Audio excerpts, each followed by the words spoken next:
Welcome back to Morgan's video blog, Morgan's online blog in video format. Today, I'm back with part 3 of my Con Zealand WorldCon write-up, World Building Economics. I know, economics. The panelists for Future Economics were Jesper Stage, Carl Schrader, and Catherine Quevedo.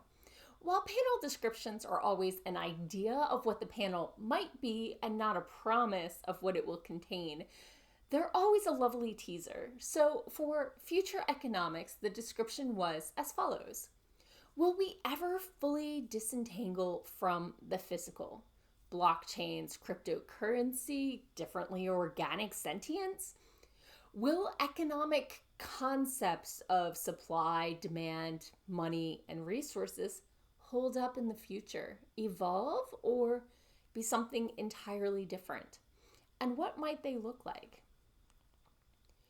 While economics is usually seen as a dry topic, full of game theory and calculated systems, economic systems do not exist in a vacuum.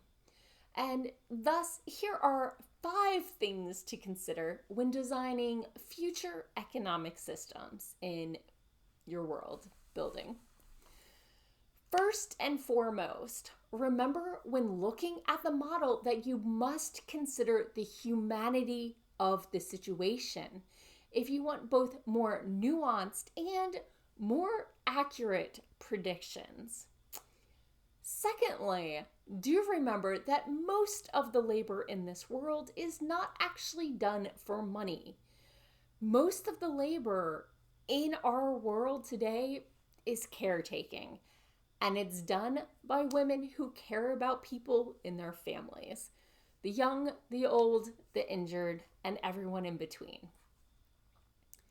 Getting a little more futuristic, let's talk about IP, or intellectual property.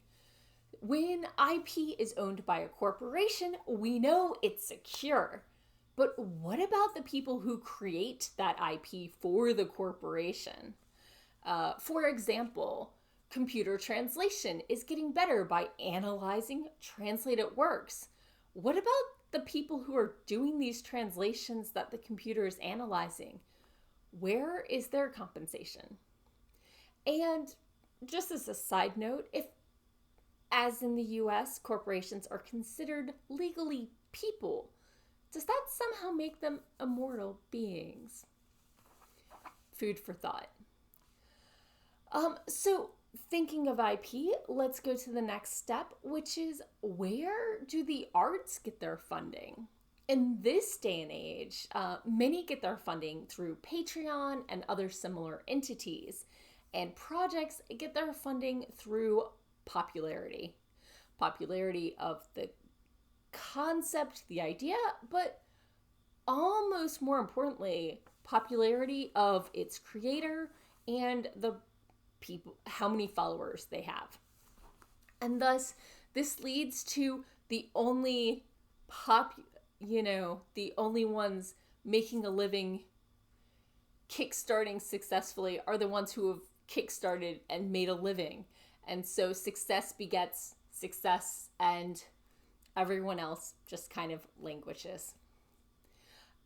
So let's think more about the computer side of this. What are in our thoughts about futuristic economics? What are the roles for AI, artificial intelligence, and computers in the future? One suggestion for AI is, what if we had AIs that represented natural resources, like mountains, forests, rivers, what have you?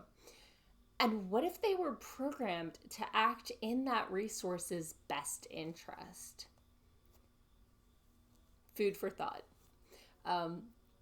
Another concept is universal income has been floated a lot as more and more things in this day and age are fully automated, and jobs are almost more make work than needed for survival or civilization even. And so in a world where we've automated so much, Does it make sense for everyone to work 50, 60 hours a week? Or what if we were paid enough or given resources enough that rent and food weren't a problem? Then who would work? People working for jobs they love? People who want more than the basic income? And maybe people looking for a purpose. It's a very interesting concept to explore. And one of the suggested ideas is, where's this basic income coming from? Well, maybe it's from licensing all your personal data that they're collecting on the internet, on Google or Facebook or whatever comes in the future. So those are just 5 ideas and concepts and thoughts about economics and how it might work in the future.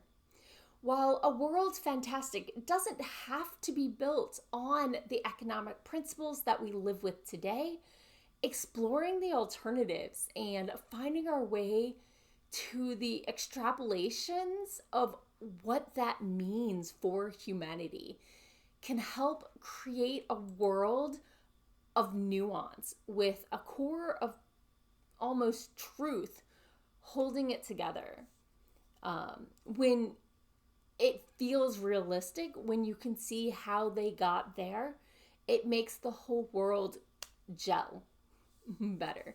So let me know, what real world influences do you bring to your world building economics? And what theories have you explored or would you like to explore in the future in your world building? Let me know in the comments below. As always, thank you for tuning in, and I'll be back again next week with more writing tips and writerly musings. Bye-bye.